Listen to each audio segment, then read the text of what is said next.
तो बात है एक ऐसे महापर्व की जो कि बिहार के लिए इमोशन है। तो हम बात कर रहे हैं छठ पूजा की।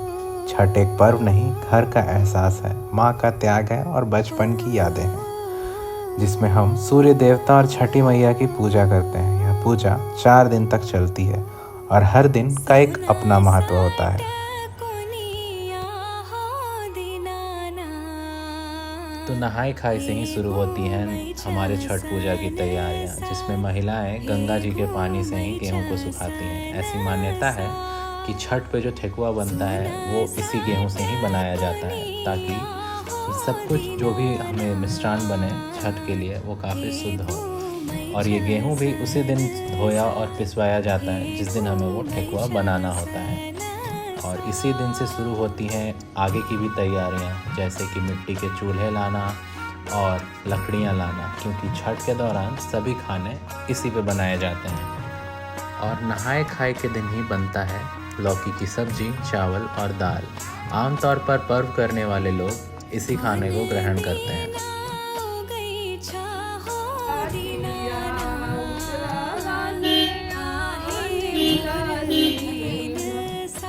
छठ का दूसरा दिन, जिसे हम खरना पूजा भी कहते हैं। आमतौर पर छठ करने वाले लोग गंगा नदी में स्नान करने के बाद उसी गंगा जल से खरना का प्रसाद बनाते हैं, जिसमें बनाई जाती है खीर और पूड़ी, और इसे समर्पित किया जाता है भगवान भास्कर को। आमतौर पर छठ करने वाले लोग इस भोजन के बाद सीधा 36 घंटे के व्रत के बाद ही अपना व्रत तोड़ते हैं। और इसी से शुरू होता है हमारे छठ पर्व का।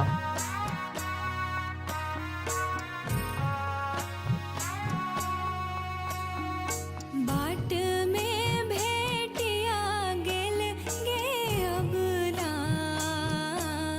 एकटा अन्हरा पुरुष, एकटा अन्हरा पुरुष, अखिया दियैते गे अबला, हे लागल एति बेर, हे लागल एति बेर।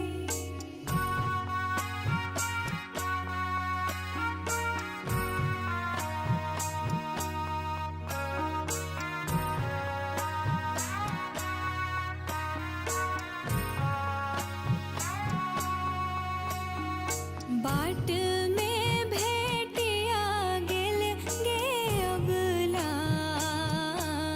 एकटा बाझिनिया, एकटा तो यह है छठ का तीसरा दिन, जिसे हम आम भाषा में संध्या अर्घ भी कहते हैं। वैसे तो पूरे भारत में सूर्य के उगते रूप की पूजा की जाती है, लेकिन सिर्फ हमारे बिहार में ही सूर्य के उगते और डूबते दोनों रूपों की पूजा की जाती है। इस दिन घर के सभी लोग तैयार होकर छठ घाट आते हैं, और साथ में होती हैं घर पर बनाई गई ठेकुआ और फलों से सजी टोकरियाँ और सूप। और इसी सूप को लेकर पर्व करने वाले लोग गंगा नदी में खड़े होकर भगवान भास्कर को अर्घ देते हैं और धन्यवाद कहते हैं हमारे जीवन को बनाए रखने के लिए।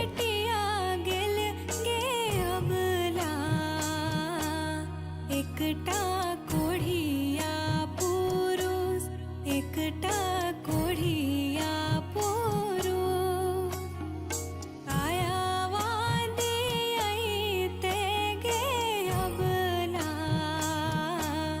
हे लागल एति बेर, हे लागल एति बेर।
हे लागल एती बेर, हे लागल एती बेर.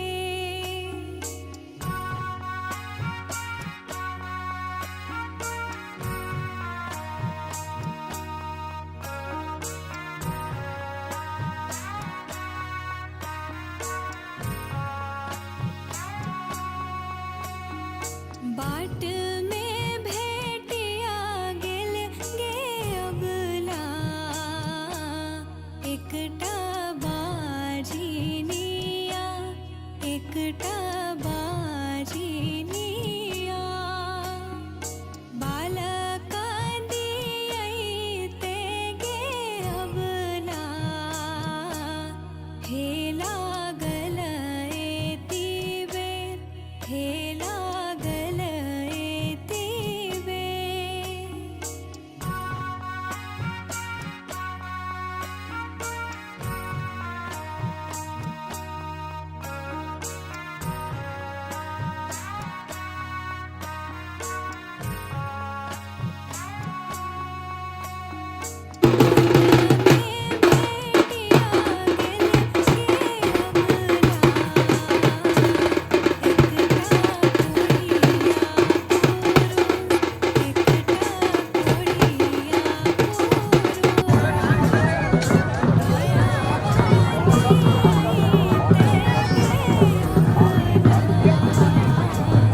हे लागल एती बेर, हे लागल एती बेर.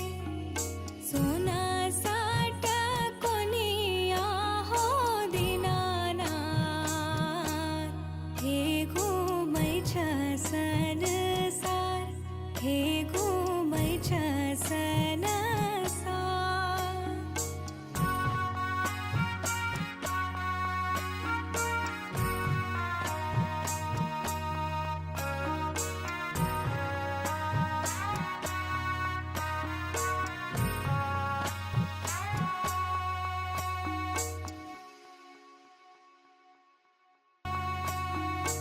आन दीना उगै छ हो दीनानाथ,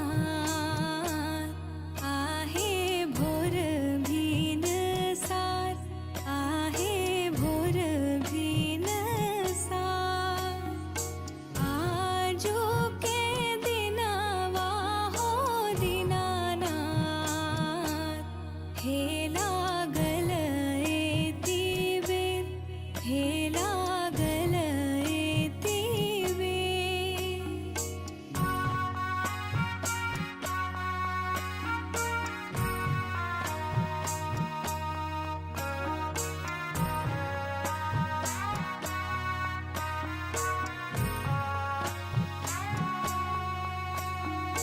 बाट में भेटिया गेल गे अबला,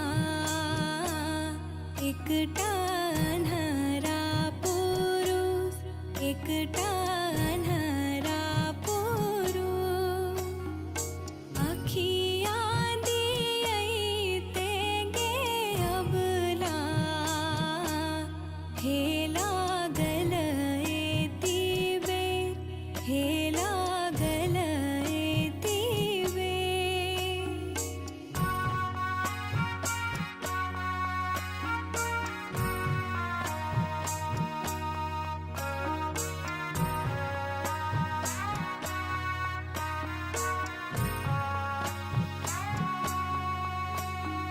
बाट में भेटिया गेल गे अबला. छठ पूजा के अंतिम दिन भोर में श्रद्धालु उगते सूर्य को अर्घ देने के लिए नदी घाट पर जाते हैं. यह पवित्र अर्घ देने के बाद माता पिता छठी मैया से अपने बच्चों की सुरक्षा और साथ साथ पूरे परिवार की सुख शांति के लिए प्रार्थना करते हैं. पूजा के बाद अनुयायी पारण का अनुष्ठान में भाग लेते हैं. थोड़ी मात्रा में प्रसाद और पानी के साथ अपना उपवास तोड़ते हैं. यह अनुष्ठान परिवार की भलाई और दैवीय कृपा के बीच संबंध पर जोर देता है और इसी के साथ समाप्त होता है हमारे 4 दिवसीय अनुष्ठान छठ पूजा का.